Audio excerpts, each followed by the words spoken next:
IPL इतिहास सबुठु कम बयस खेलाड़ी भाव में वैभव सूर्यवंशी आईपीएल डेब्यू करने एक रेकर्ड होइछि। मात्र 14 वर्ष बयस ही सूर्यवंशी आईपीएल खेली प्रथम बॉल ही छक्का मारी निजर दक्षतार परिचय देइछन्ति वैभव सूर्यवंशी। मात्र 20 बॉल रु 34 रन स्कोर कर वैभव सूर्यवंशी निजर दक्षता प्रमाण देइछन्ति। आगामी दिन मानकरे से जने स्टार बैट्समैन भाव में भारतीय टीम रे खेलिबे आउ तांकर भविष्य उज्जवल रही से प्रथम मैच रु ही दर्शाई।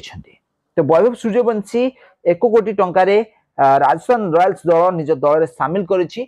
आज वीडियो रे आम मैंने यही किसी खेलाड़ी मान विषय जाना जो मैंने बहुत कम वर्ष बयस ही आईपीएल कैरियर स्टार्ट कर। तो आसतु आज वीडियो रे विषय संपूर्ण विवरणी जाना।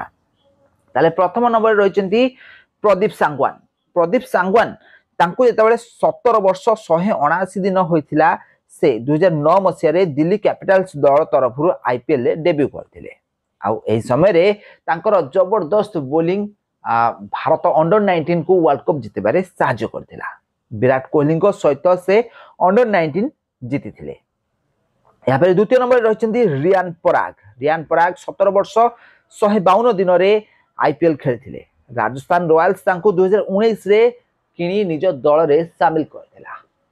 ताले अंडर 19 दल रे जबरदस्त प्रदर्शन करी रियान पराग लोकलोचन को आसीथिले। यहाँ पर आईपीएल ले तांको राजस्थान रॉयल्स दल तरफ चांस मिलिथिला। यहाँ पर तृतीय नंबर रहिसंती मुजिबुर रहमान जहां को 17 वर्ष 11 दिन रे से आईपीएल खेलियार सुजोग पाइथिले। अफगानिस्तान रो एही जबरदस्त स्पिन बॉलर 2018 मसीह रे 4 कोटी टंका दे मुंबई इंडियंस तांको दल में सामिल करथिला। आउ से वर्ष से जबरदस्त प्रदर्शन करी समस्त को चकित कर देथिले। यहाँ पर चतुर्थ नंबर रहिसंती प्रयाग राय बर्मन। ताले प्रयाग राय बर्मन आरसीबी दल तरफ 2019 मसीह रे खेलिथिले। सेतबेले तांको 16 वर्ष 157 दिन होइथिला। हेले निजर खराब प्रदर्शन कारणरू तांको परवर्ती समय रे कोनोसी फ्रांचाइज आउ किनि नथिले। यहाँ पर पंचम नंबर रही वैभव सूर्यवंशी। वैभव सूर्यवंशी सबुठारु कम वर्षर खेलाड़ी जे कि आईपीएल खेली। मात्र 14 वर्ष 23 दिन रे से आईपीएल डेब्यू कर। मात्र 14 वर्ष 23 दिन रे आईपीएल खेली प्रथम बॉल छक्का मारथिले। प्रथम द्वितीय बॉल छाड़ी तृतीय बॉल भी छक्का मारथिले। निजर जबरदस्त बैटिंग रो दक्षता बा निजर बैटिंग रो दक्षता सारा विश्व को देखैथिले। बहुत कम वर्ष बयसर पिला बड़ बड़ बॉलर माननकु चौका छक्कार वर्षा करथिले जहाँकि प्रशंसीय जोग अटे। तांको 1 कोटी टंकार राजस्थान रॉयल्स दल निज दल में सामिल करिछि। वैभव सूर्यवंशी निजर सुंदर बैटिंग द्वारा आगामी दिन मानक भारतीय टीम रे निहाती भाव स्थान बनैबारे सफल हे बोली बड़ बड़ क्रिकेट विशेषज्ञ माने कहिसेंती।